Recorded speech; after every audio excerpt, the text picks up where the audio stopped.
What's up, everybody? TJ Schwartz here. I'm sitting here with Lucas Burnley. You're listening to the Edge and Flow podcast.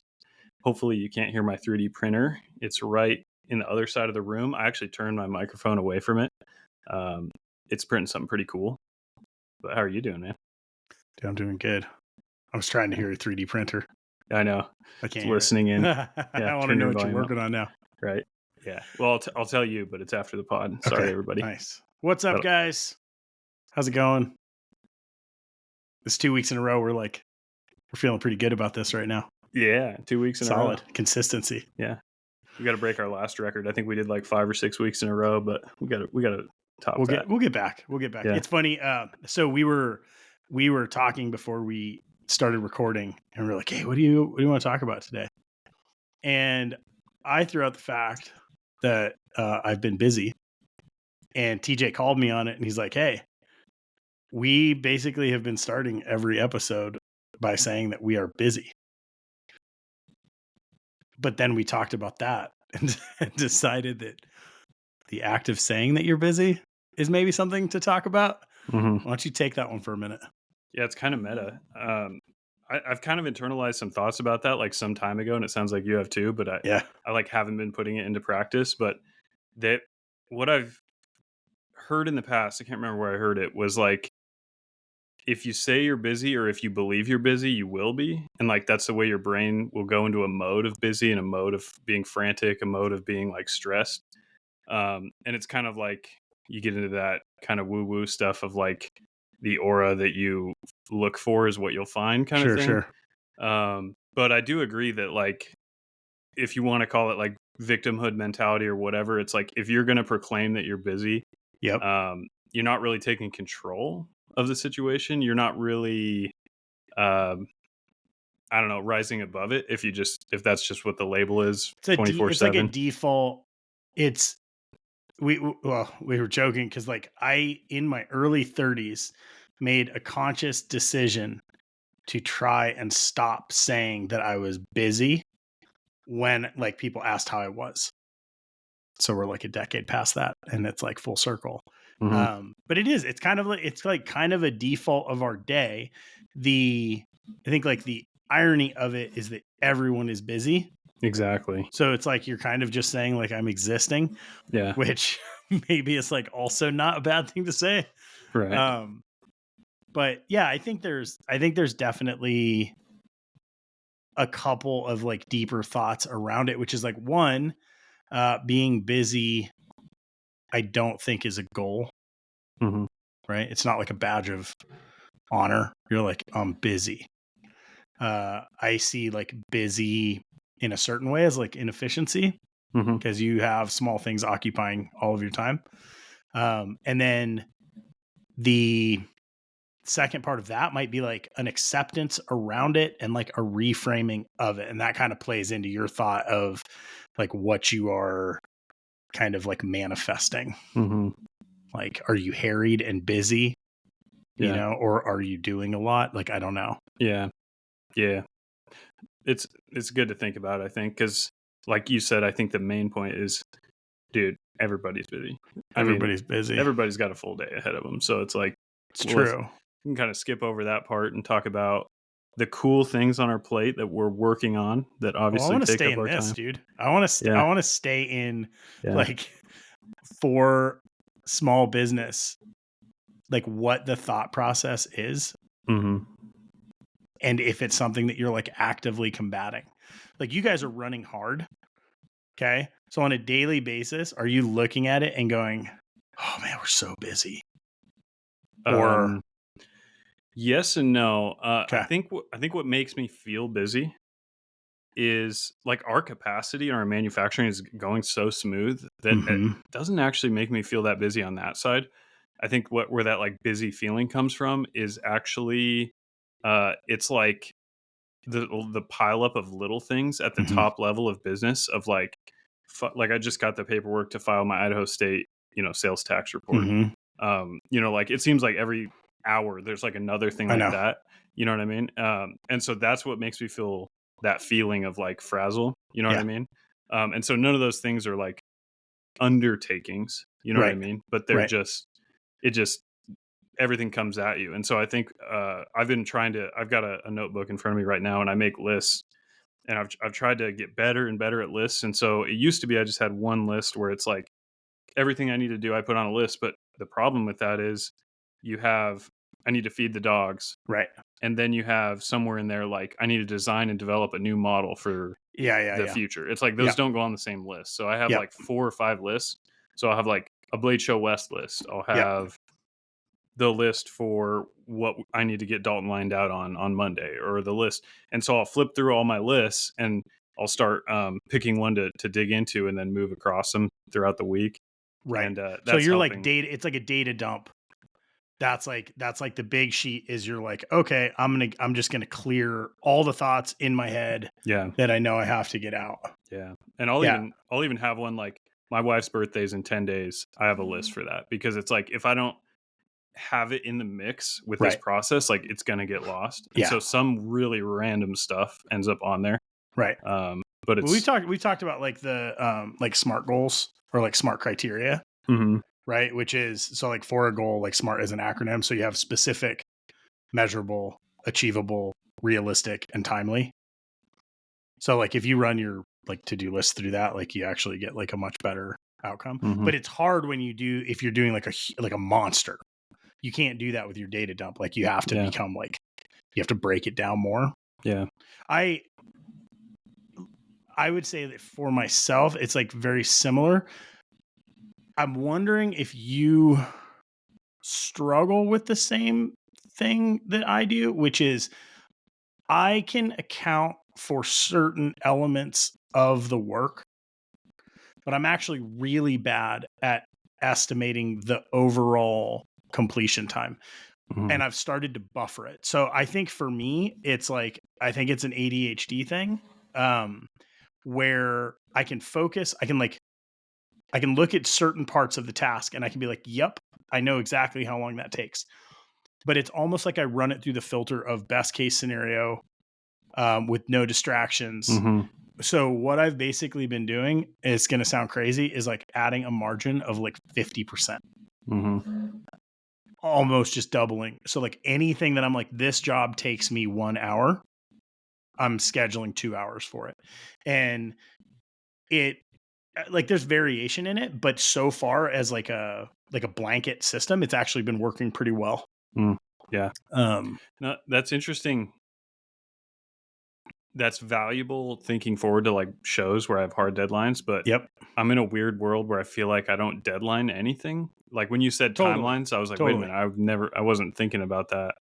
I don't mean that either, like necessarily like a timeline with a completion date. Show prep, which actually you are getting ready to go into right now, is the one that probably has affected me like the most intensely over the years. Not necessarily the one that has had like the most effect, but it's like the one that I feel the most effect from. And a lot of times like it'll be in like things around finishing where I'm like, I run through the process in my head. I'm like, okay, I'm going to finish these pieces. It's going to take me this long. Like this process takes this long. And like routinely it is double. And so I started looking at like why, and it's just that it's never happening inside of like a vacuum. I always have if I'm doing funky stuff like anodizing or patinas, like I always have pieces that fail. I have something that gets damaged. I have something that doesn't work out quite right. You fix time takes longer than, build time. It's just, I think that when you look at like our schedules, regardless of if it's a specific timeline or not, I think it's really easy to one, add way too much to your to-do list. And then two, not give like that bleed over account of time. There's like a weird like separation. So like when I do to-do lists at this point, like it's basically 3 items. And if I get those 3 items done, then I can like take on something else. Yeah, that makes sense. John Grimsmo, he talks about on his podcast how he'll do, this is very militant, and it's probably good, but I don't know if it fits for all personalities. He does like a list every day of 8 things, and he won't go to bed until they're all 8 are done. And it's like he keeps track of his string of days in a row where he has not gone to bed without getting all 8 done, and he'll go like hundreds of days without not getting all 8 things done. It's impressive. He might also be really good at knowing what his capacity is. Yeah, that's a good point. You know, I mean, and that's this, like, over the years, like, why did I 10 years ago start trying to not say that I was busy, is because I was doing, like, I was reading books around time management and like self-improvement and like business practices and all this stuff.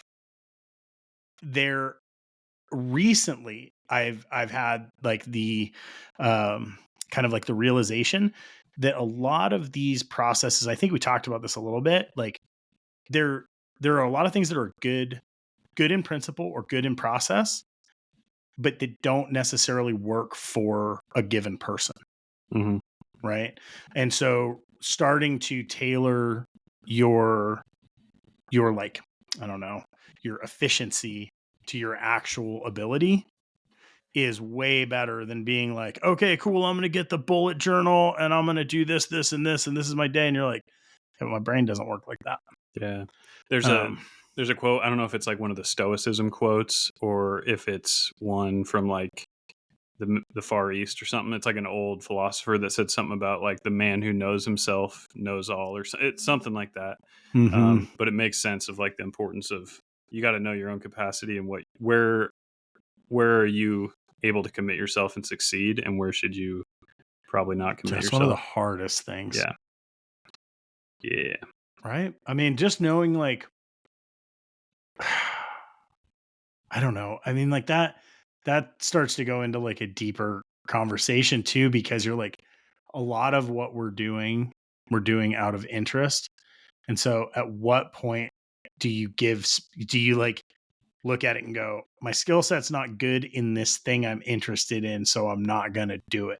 Yeah. That starts to like push into like really, I don't know, like dialed, like you're focused on business at a point. Yeah. That's like, I mean, I'm doing some of that stuff now and it's hard, you know, but I guess like, at that point you just try to leave yourself like pressure relief valves, like little, speaking of which, so I've been working on my truck. That's been like my kind of downtime / it's weird, man. It's like nesting. It's also kind of family related and it's mechanical. So it's like all very good.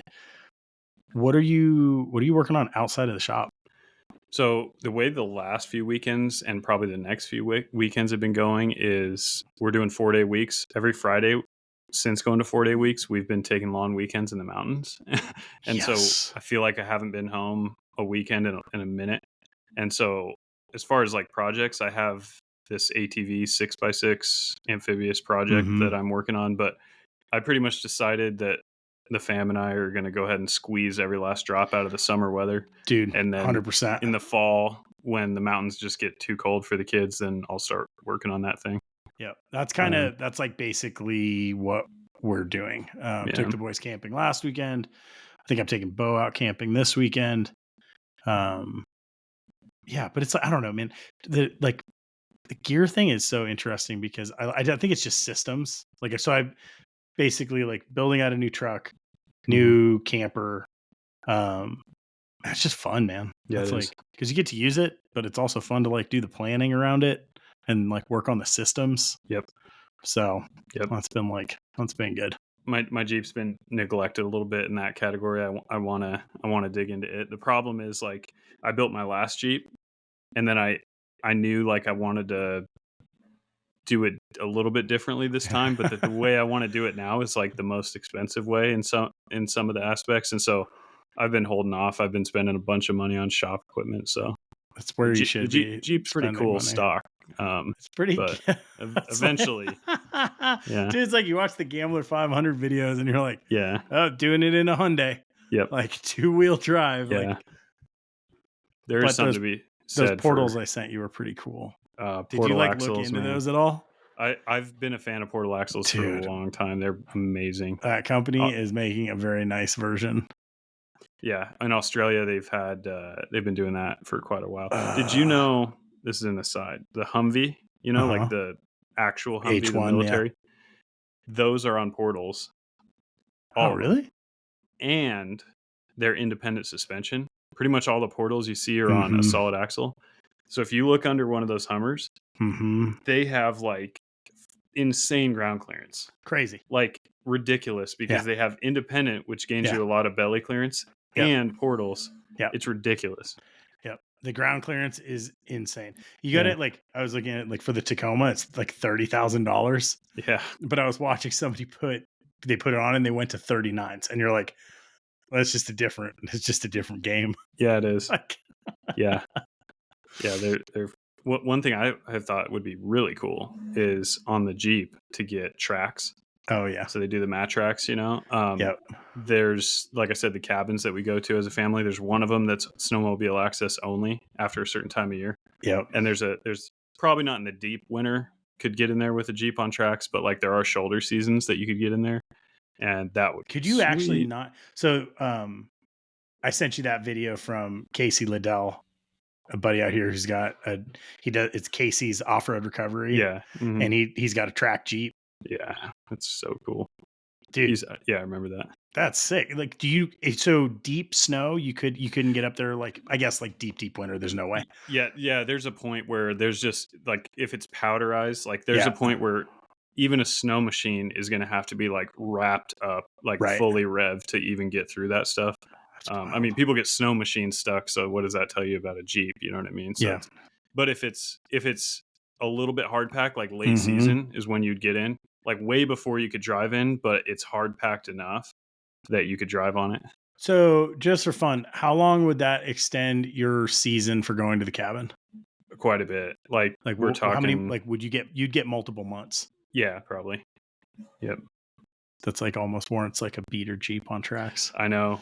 Like at some point, my brother-in-law and I have been talking about it. We've been talking about getting like a Honda CRV because they're so light. Oh, and putting it on that, or just put anything all-wheel drive or something that's light, that you would just have like heat and like a little bit of comfort to ride in.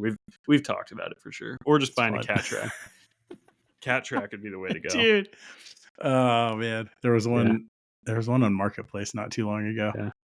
All right, we're getting off into the weeds. That's all right. Or into the snow. Okay, but so I just got done with the show. You are getting ready to go into your first show. Mm-hmm. I had a ton of thoughts, like, kind of built up after this show. Lots of realizations. Like, just it was super fun. I am curious and excited for you doing your first show, and I just wanted to kind of like see like where you were at in the process and like what you had planned. Mm-hmm. So I'll just go ahead and be transparent. Won't make a big reveal, but I'm going to have a green canvas tarp. So like your real nice classic green canvas. Yep. That's the exact size of the backdrop. So the backdrop of the booth is going to be that. And then the biggest thing right now, as far as the booth goes, that I still have to figure out is I need to get a stencil made. Because I want to take yellow spray paint and stencil my logo like big, like 36 inches right in the middle of that canvas. Oh, so sick. It's got like the yellow on greens, kind of that ammo can kind of contrast. And then I've got tablecloth and stuff for the front table and a back table. And we're assembling knives in the show. I probably mentioned this last week, but if you come to our table at Blade Show West, you'll get an order form. You can fill it out with all your options. We'll have everything on display to choose from. You bring us the order form when you're done with it. We build your knife in the booth and you walk away with it. And so, oh wow, that's the strategy. And we're actually bringing like pretty much all the knives we're bringing are going to be that way. And we might have just a few that are actually assembled, like kind of custom. Okay. And then we'll just be building knives. This is a perfect process to look at from the expectations of time. Yeah. Okay. Yeah. So when I think of shows, it's me and one other person selling product. Mm-hmm. we would not have time to assemble anything. I can totally agree, and I'm actually a little bit nervous. Okay. I do have 2 guys with me. It's gonna be Okay. 3 total people. Okay, that's awesome. And so Dalton, there's a good chance he's like assembling knives. Yep, he's That's gonna be like, back there. yeah, Yep. He's yeah. putting them together. That's probably what's gonna happen. The couple efficiency things that I wanted to put in there, like I said, was the order form, because where it could get problematic is if I'm like having a conversation about what we're building with every single knife. Exactly. Whereas if we have a conversation, I can explain the benefits. Like, I'm not going to just ignore people, but like, this is what we have. These are the options. Here's the order form. You can take a form for free, and like, you can stand here, you can look at all the options, you can go to the food court or whatever, you can think it over. And then like, we're not going to build anything until you just come back and that's finished. Yep. And we may have to tell people like, come back in like 2 hours, and we're like, we're a little bit behind, and we'll have this thing ready for you, but it's going to be at the show. Okay. So that order form is going to be critical. Like, I don't think it'd be possible without having it on paper. And this is an unknown. This is your first show. You don't know what on the floor demand is going to be. I don't. Yeah. Right. So if there's a lot of demand, this becomes difficult. Yeah. If it's like normal, like, you know, a couple people walking up at a time, no problem. With 3 people, like, one thing that you could do is stagger the job. So you have like Dalton doing assembly. At a point, it's almost like your job is just to talk to people. Mm-hmm. Figuring out with that second person, if they're not on assembly, it might be like walking people through the order form, or like finalizing and taking payment, stuff like that. Yeah. And that way you are kind of free to just have conversations with people. Yeah. It was fun at USN. Joey, like, we just had a table, not a booth. Joey just pushed me out. He's like, you can't stand behind the table. Yeah. He's like, dude, just go. He's like, you need to stand out there and you can talk. But you're getting in my way of actually moving through the product with people. And he's like, if you're here, people will stop and talk to you, which slows down everything. So just stand on the other side. Yeah. And it's like, okay. Right. But you get it. You're like, oh yeah, like your value is actually just to interact.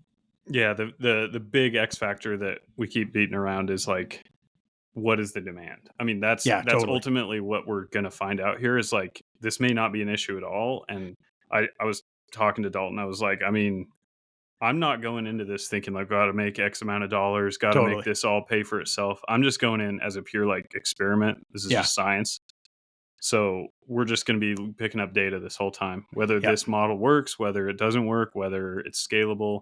We'll find out. I love that because it's kind of gamified. I mean, there's a lot of things that we've done at shows over the year that really don't scale very well. And some of them I've held on to and they like didn't scale well, and I still do it because it's fun. But what you're doing is like pretty unique. And at this point, it's the perfect time to try it.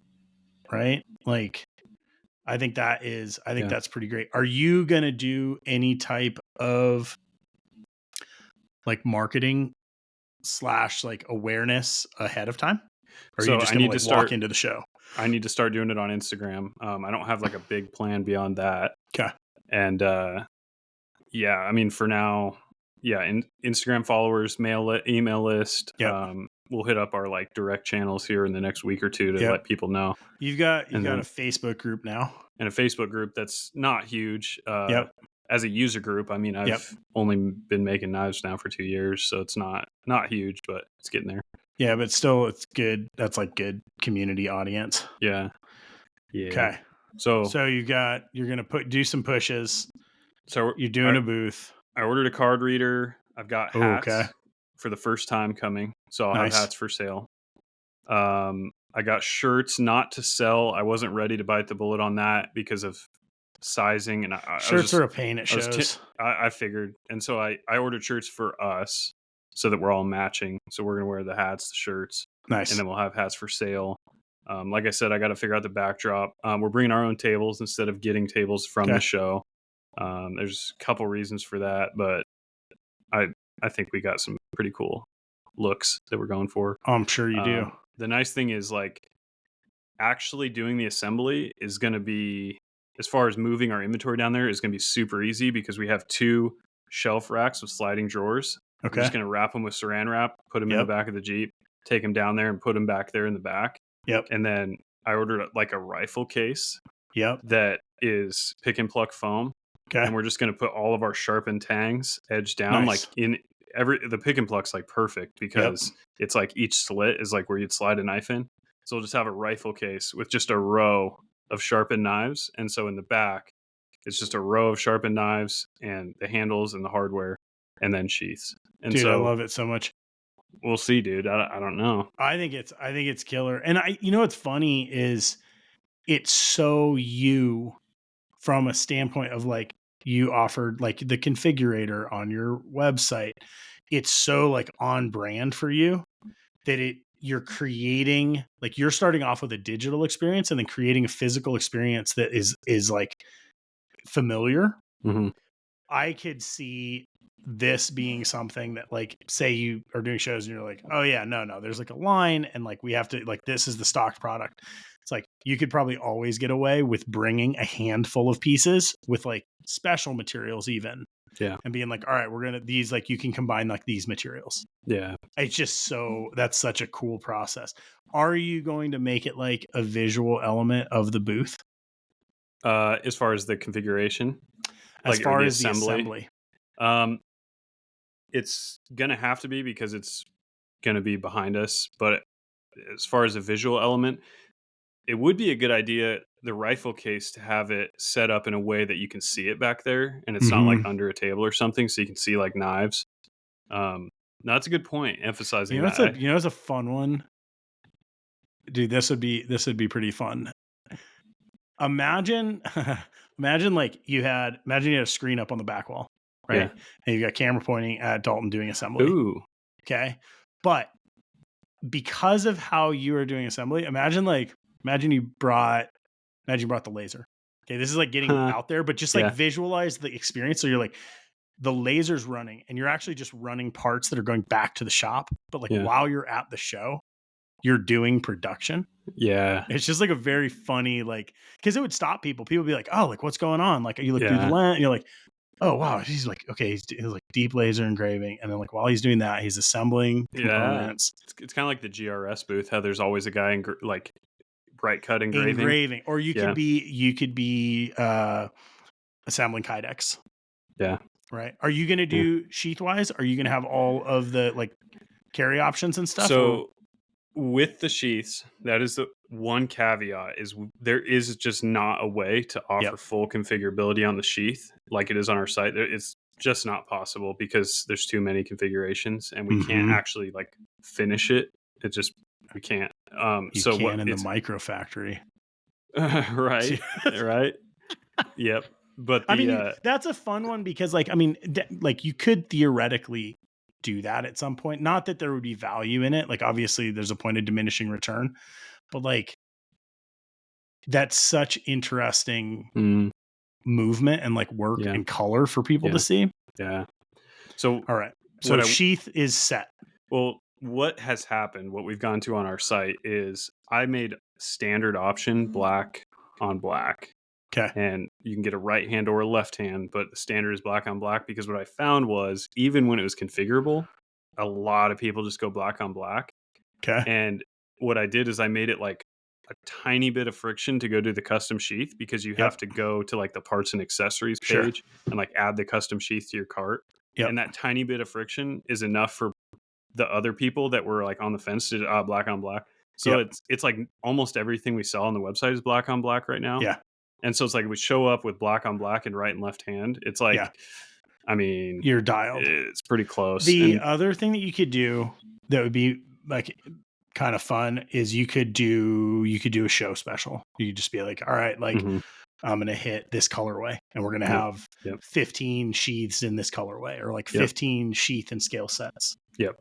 That sounds pretty good, dude. I love the assembly, especially if it's visual.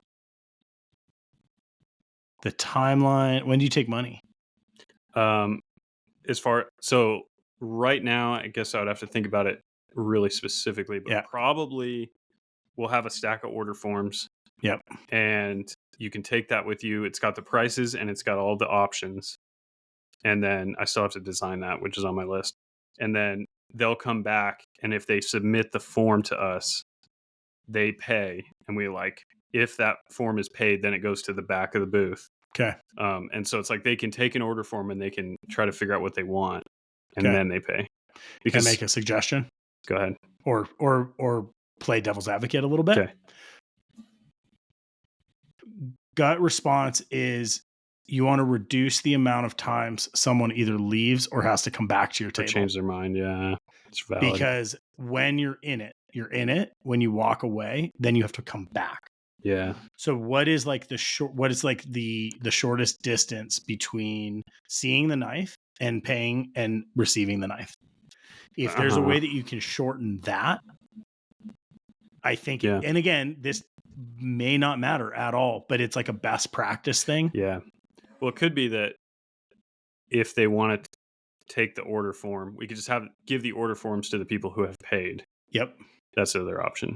That would be my gut is like, you want a knife? Awesome. It's X amount of money. If the options are all the same price, they come back and you're like, just bring this back when you're done and we'll build your knife. Yep. So that's a pretty smooth way to do it. That's right. And what that would mean is I'd probably, because the only price differential is different models.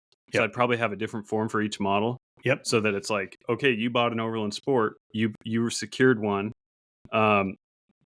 One nuance might be the only thing that I could see us selling out of. We're going to have excess of everything except for the tangs. If we're going to sell out, that's what sells out. Yep. So it might be like, tell me right now what you're thinking: Stonewash, Cerakote, or black, or Cerakote black, or Cerakote coyote, just in case. Yep. Because you just paid. Like, if you can make that decision before you walk away, I'll pull it. Pick your tang. Yeah, and that way, and then go finish it. Or maybe they know right out of the gate, and they just like fill it out, and here you go. Do you know another fun idea around this would be like, imagine you had a pegboard up on the wall. Mm-hmm. Okay, so every tang you sell gets a red dot and puts on the peg. Yeah. So it's like a visual representation of like as the knives are ordered, it's like, and then that becomes part of that like assembly system. Yeah. Just fun. Like there's so many like little visual things that you could do just to have fun with that. That's valid. So that's pretty good. For the scale options, I've got an idea so I ordered a bunch of cutting boards that are like nicely finished, and that's what's going to sit on like our tablecloth with the models. Nice. And I'm going to have one cutting board that's like vertical, kind of like a picture frame standing up. And I'm going to put pegs in it so all our scales are like vertical. Okay. And then we're going to have our finishes vertical, like on the other or right next to it or whatever. So you're seeing it like in your face, like the options. And then the models, there'll just be one of each model on the table as like, this is what the models are. This is what the options are. Nice. Not overly cluttered. Yeah. And that way the table's like relatively clean, but it kind of looks like build your own knife. And I may even have like a sign that's like build it today, walk away, something indicating like, hey, FYI, like we're building knives in this booth, like something like that. I think that you have to figure out a way to frame it that makes it feel special and not like, oh, those guys are just assembling things. There's a weird, my brain is having like a weird glitch around potential phrasing. So it's almost like an in-show configurator. Yeah. It's like you're taking what you're doing on your website, you're bringing it into physical space, right? You're going to explain it. And a lot of the people that are going to come by are probably going to be people who know you. What I love about that show in Salt Lake right now is it truly is a knife show in a location where people just randomly see that there's a knife show and come in. Mm-hmm. That's one of my favorite. Like, I love a Sunday sale. I guess in this case, it would be a Saturday sale, but like a Saturday sale at 3 p.m. from someone who's like, oh yeah, I saw this in the paper. It's awesome. Yeah. In a lot of shows, we don't have that anymore. Right. Yeah. But I think we both had the sense last year that like there was a lot of just local people in that show walking around that aren't necessarily like knife brand or maker familiar. Yeah.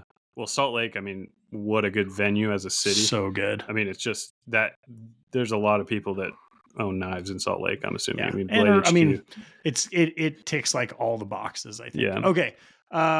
Next question. What models? Do you know? All of them. All of them. Yep. So little hint, turns. Ooh. Just Okay, a little. I'll sweet. just sneak that in there, but yeah. You have a few turns. Yeah. Okay. Fun. Yeah. Are you going to have anything? Yeah, you will, because turns will be table ready if you have them. Mm-hmm. Right. And those aren't configurable because they're not configurable. They right. don't have, so are you going to have any of your other models just ready to go? I walk up, I'm like, hey, I got $350. I want this one. So we're going to have some signature customs. Yeah. Cool. That are just like that are not any of the options you see up here. Ooh. There, and there'll be like, these are what we have. We have a couple of these, of these. So we're planning on that too. So that kind of kills the need for like the show special. That becomes the show special, but that also gives some incentive for someone who's like following you to get there early.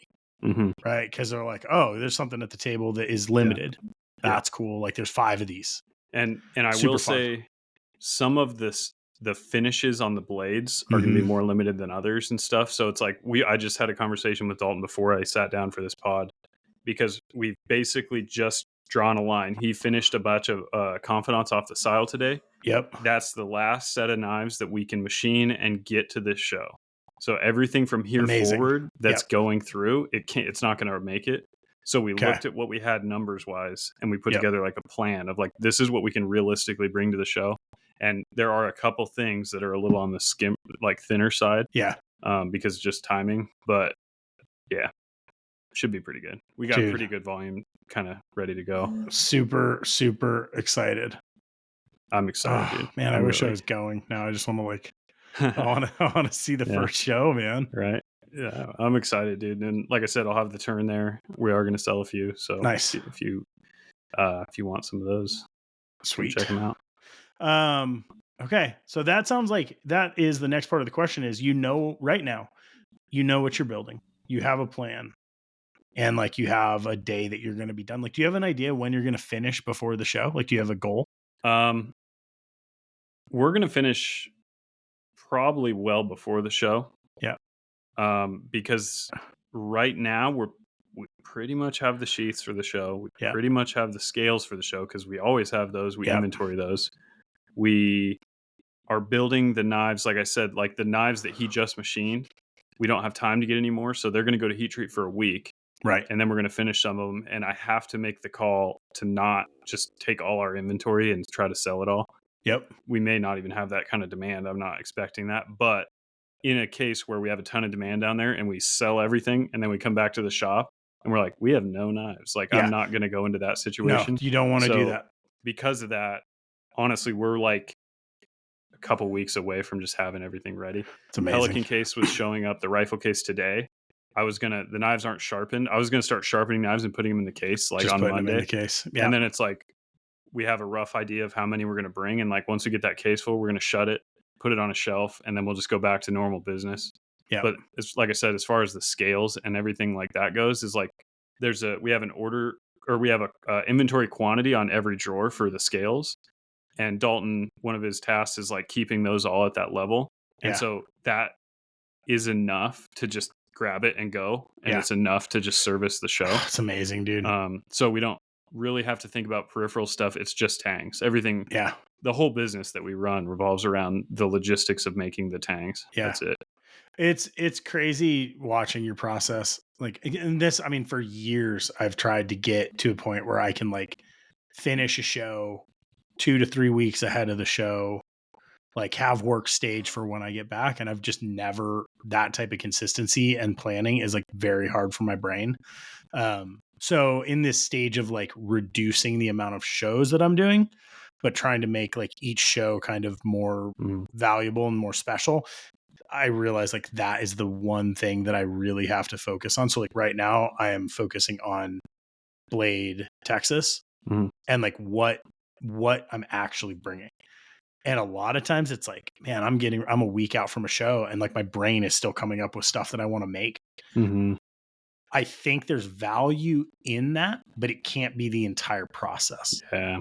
It's like, I have to have 80% of the show locked down and then leave myself the like weird stress, like hyper focus creativity just at the very end. Yeah.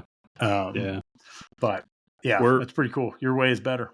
Well, we're actually, the one thing I envy about your way is that like we are actually bound a little bit to pretty much have to be done 3 weeks in advance because the supply chain that we have is a 3-week loop. So like I said, like right now, if a knife was surface ground today and it was just going on the machine, like the math doesn't math. Like it's not going to make it through the circle in time. Like it's actually not an option. Yep. So it actually kind of forces us to be like, we'll take what we have kind of thing. Yeah. Luckily we do have some. So, well, and the nice thing is if you can get ahead of like what shows you're doing and you just say like, all right, I'm doing, this is the next one. What do we want to take? Like what sold well in Salt Lake? All right, we're going to bring these models. Like these are our specials. It's literally, I just have a hard time building the list. It's like those are the things that I really struggle with. And it sounds like so simple and ridiculous. I just like last time I made a list the day before the show. Just for myself to finish the thing that I'd been telling myself to do for the last month. I was like, here's what I'm taking. And when I wrote that list, I left things on the bench that up until that point I was planning on taking. I was like, prioritize. I just need to do this. Even if I have to do it like a couple times, like I start off with this list, I build and I see like, okay, I can't get that done or I can get more done and then like readjust. But it's like, there has to be, I think that makes show prep hard for a lot of makers. And when you're doing like 1-off, 2-off kind of things, it's easy in a way to be like, oh yeah, I'm going to like figure it out as I go. Doesn't make the show easier. Okay. What about post show? Do you have any plan for like active recovery or / like a break? We might throw in another downshift somewhere in there. We'll have to see. But do you guys like hit, like you come back on Sunday? Do you guys fire back up Monday? So the way I wrote it all out in like in the employment contract when we got Dalton on board, and I had it set up where if he works, I believe it's like Thursday or Friday and Saturday, it's like that moves to the Monday, Tuesday being the weekend for him. Yep. I need to double check the exact wording and how had that set up, but we had it at some point set up so it's like a rotating weekend for him. Yeah. So what I'll be doing, I'm not sure. But for him, there'll be a break involved. A little break. Yeah. I'm just curious because this essentially is your like first time on this side of the table. So like normally shows aren't like a big drain on you cognitively. You come back like pretty psyched. There's a very good chance that you come back psyched from doing this. You're just fired up and ready to go back to work. We'll see for sure. That's pretty exciting. Yeah. I'm really curious, man. Like you said, it's my first time on that side. I have been in a booth before, but it wasn't like this. You know what I mean? I've been in other people's booths and stuff. Yeah. Your booth's different game. It's different.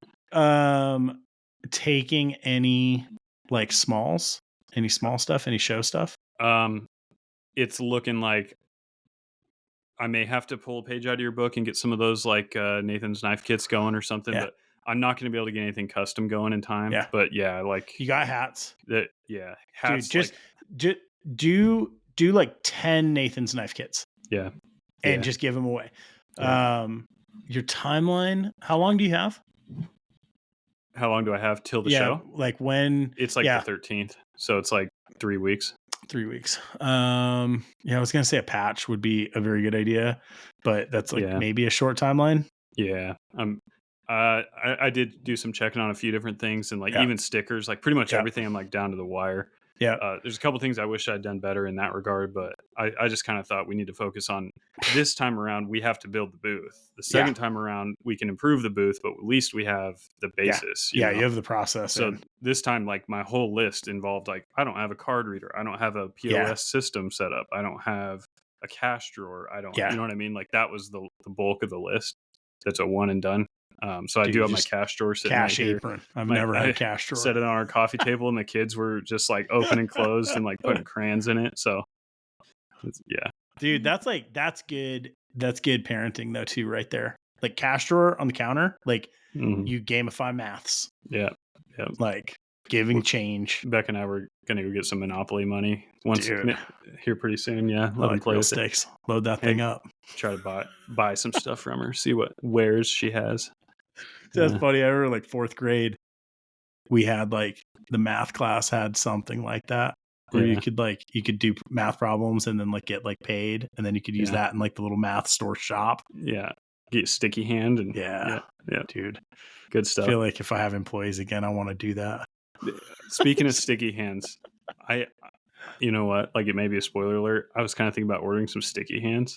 And like, nice show. They're so funny. I don't know. Okay, 2 things. 1, I am fully on board for you bringing giant sticky hands to give out to kids at a knife show. Yeah. Chaos. Yeah. But also those should probably just go in your boxes because that's good. Tell them, like, here you go. You can have a sticky hand. Don't tell any of the other makers who gave this to you. Because when you put a sticky hand on a $18,000 forged knife, like, it wasn't me. Dude. If you put a sticky hand with Schwartz on it, you're gonna have to do a shirt that says "Clean knives, sticky hands." Yeah, right. Dude, this is the most fun thing. This is the most fun thing about shows. Like, if you realize that you are not like if you're not going to like a trade show in a super corporate sense, you can just have so much fun with it. Yeah. I think that was my big takeaway from USN was like, I enjoy it when I can make it fun and other people can have fun. It was funny. So I have never taken a fixed blade to a knife show that did not have a knife sheath. Right. It's just like, if for me, it's not done, but over the years, like I've seen a lot of guys show up with like a cardboard sheath or like a knife wrapped in like paper towels because they got the knife done. They just didn't finish a sheath.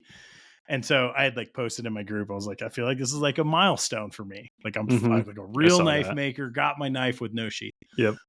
I ended up selling that knife and the knife out of my pocket.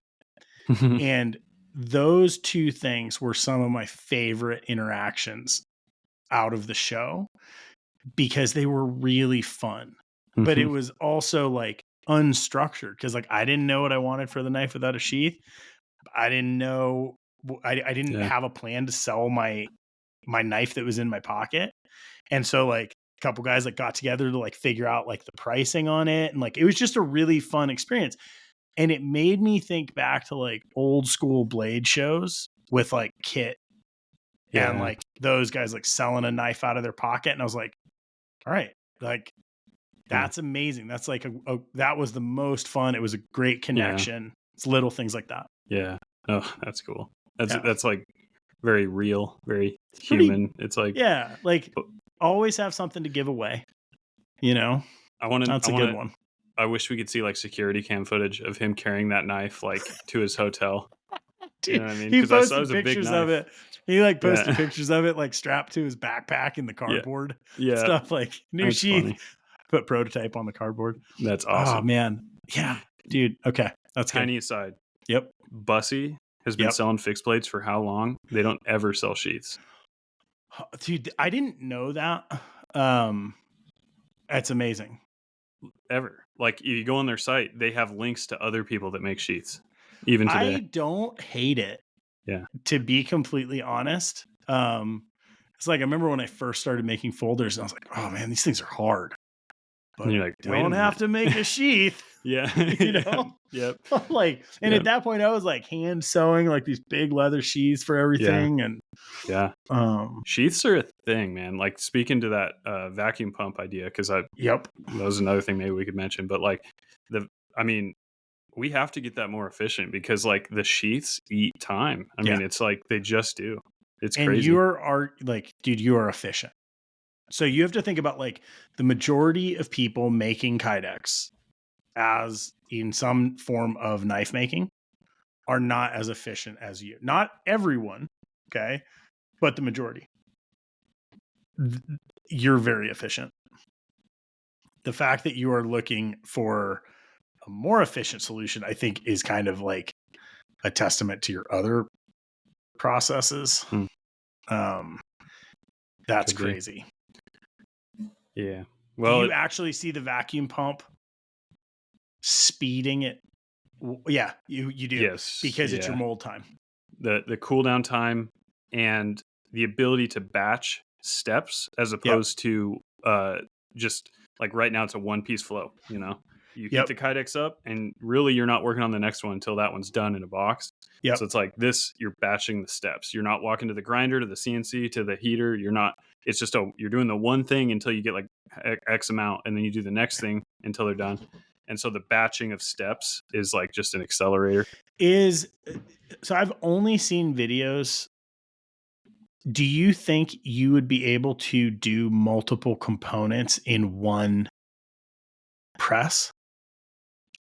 Multiple components. Like multiple sheath knives? components. Yeah. In like, can you do a front side, back side? Yeah, you can. Yeah. So the way we're planning on doing it is front and back are going to be paired. And so it's every single draw of like the vacuum is. So the question would be, can you do 2 front and backs?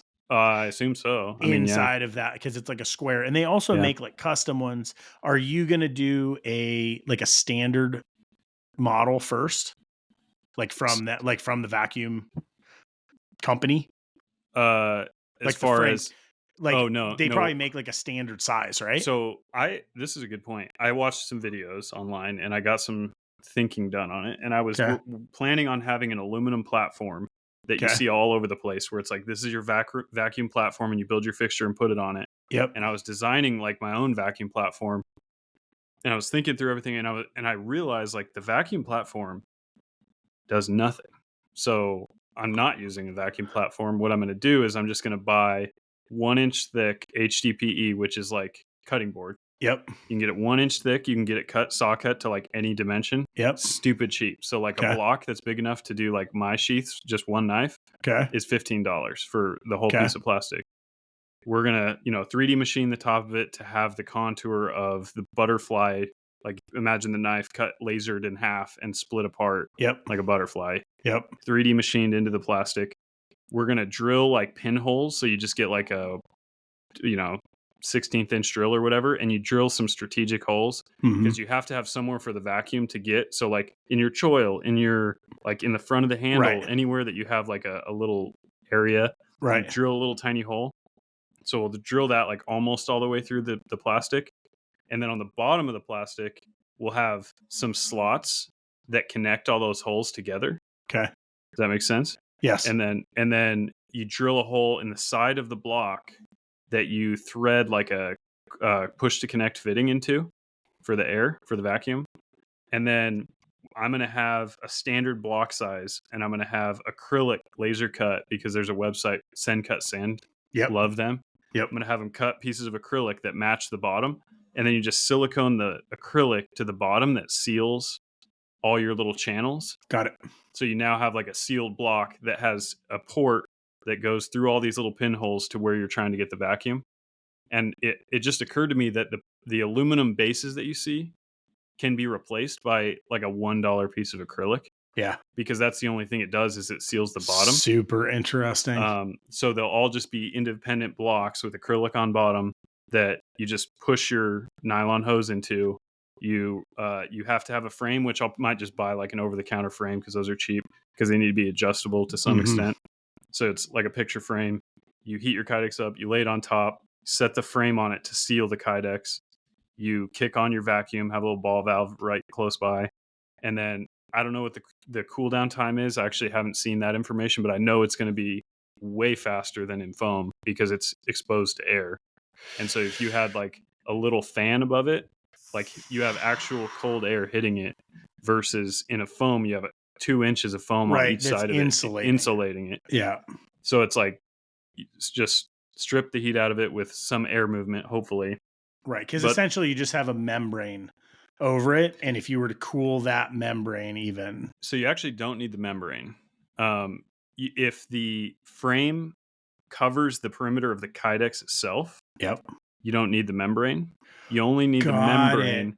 What I think a lot of guys use membrane because it makes it more universal. So if you're a holster guy, you might get some guy's hog leg in there that's 12 inches long. It gives you flexibility of size. Yeah. So with me, it's like they're all going to be the same. So it seals the Kydex to the block by pushing on the picture frame. The vacuum just sucks on the Kydex only. Oh, I'm so curious. I have to see it.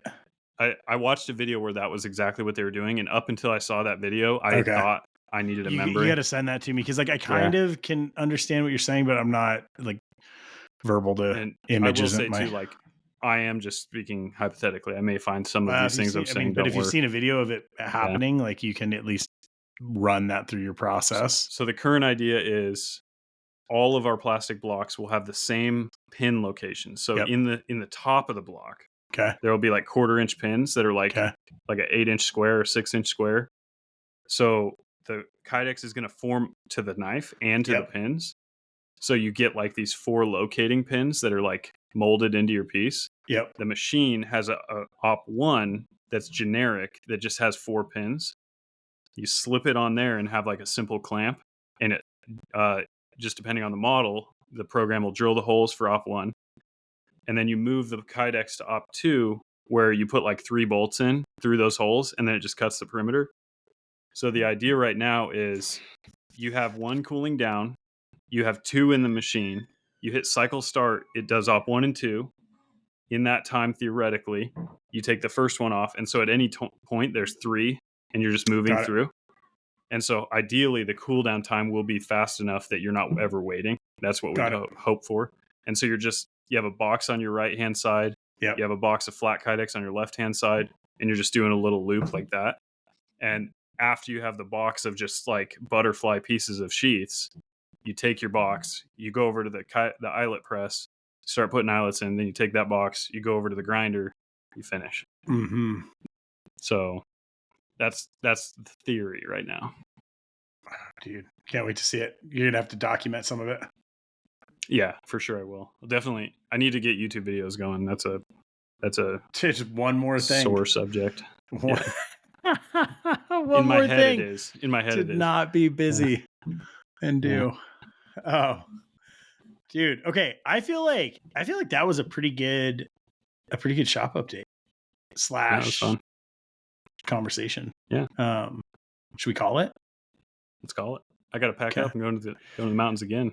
6:30 in the morning tomorrow. Delightful, man. Yeah. You guys are going to the cabin?